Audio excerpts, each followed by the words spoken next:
break, we showed you how cryptocurrencies were powering higher today. Bitcoin, Ether, Litecoin, XRP, all of them are in the green. Meanwhile, investor interest in Ether's the second most popular digital currency behind Bitcoin, has skyrocketed after the SEC approval of a spot Ether ETF.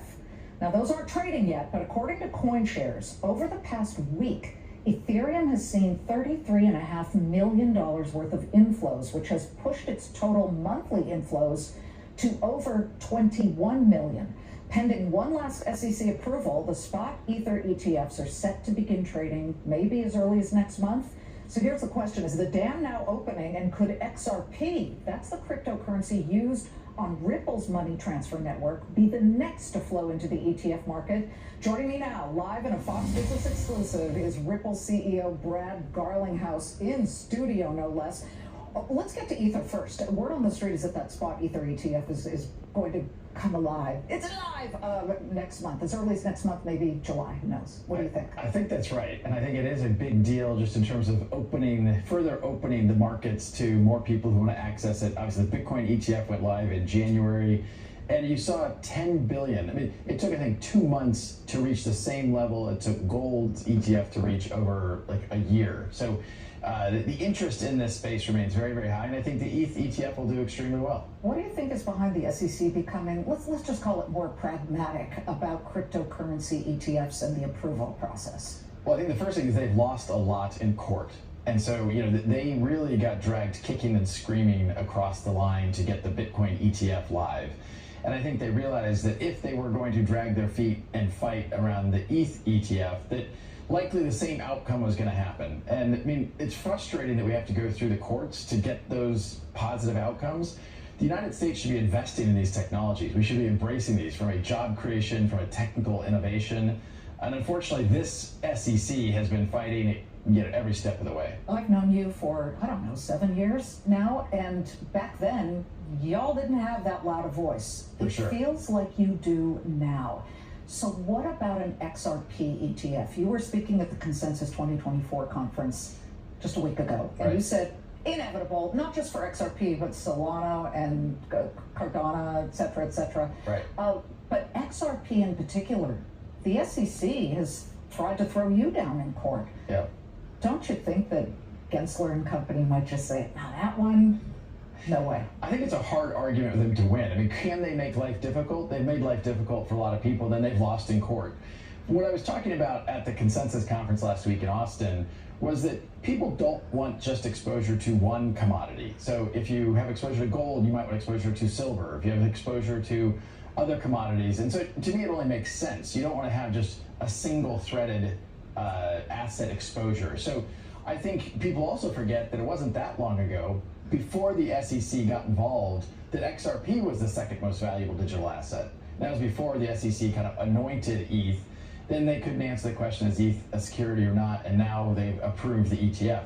They contradict each other. It's very contradict themselves. It's very difficult to follow. Let's not assume that all our investor audience understand what XRP is. XRP is the token or the coin that Ripple, which is a money transaction site, right, that is charged, right? Yeah. You get paid in XRP, but it's become something that people can also buy whether they use the Ripple blockchain, right? Correct. And so XRP is a digital asset, not that dissimilar than Bitcoin or ETH. There's different characteristics of each asset. Bitcoin has really become digital gold and has thrived because of that. ETH, there's a lot of excitement around the smart contracts capabilities. XRP is extremely fast on a per transaction basis and extremely inexpensive. People talk about gas fees and transaction costs of some other tokens.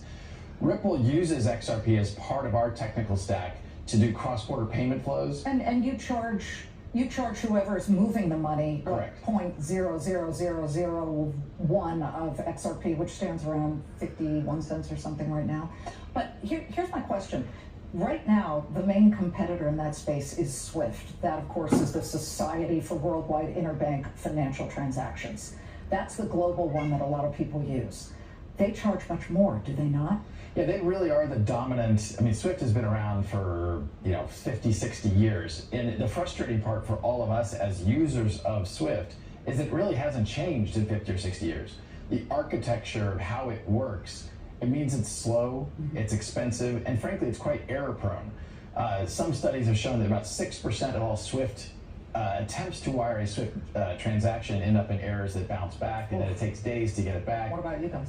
Well, an XRP transaction and a payment flow for us is really real time. It's instant, it's cross-border, and the really powerful thing for a lot of our customers is they don't have to pre-fund accounts, because our customers are financial institutions. And the way SWIFT works, you're pre-funding, you have dormant capital sitting in other banks around the world. Using XRP, using RippleNet, our payments network, you don't have to pre-fund. When we look at this suddenly coming alive cryptocurrency, at least in the past week or so now we've got Bitcoin back above 70,000. Some people are making the connection between that and the Roaring Kitty re-entry into the world, reactivating his account on Reddit and saying he owns $150 million worth of GameStop shares. Do you see any connection between his sudden emergence and all of the cryptos moving higher, like a meme stock feel back in 2021 where people were also diving into crypto? Yeah, I think this momentum is really driven from what's happening on a political basis. And the United States remains the largest economy in the world, and it has been kind of backwards as its approach to cryptocurrencies.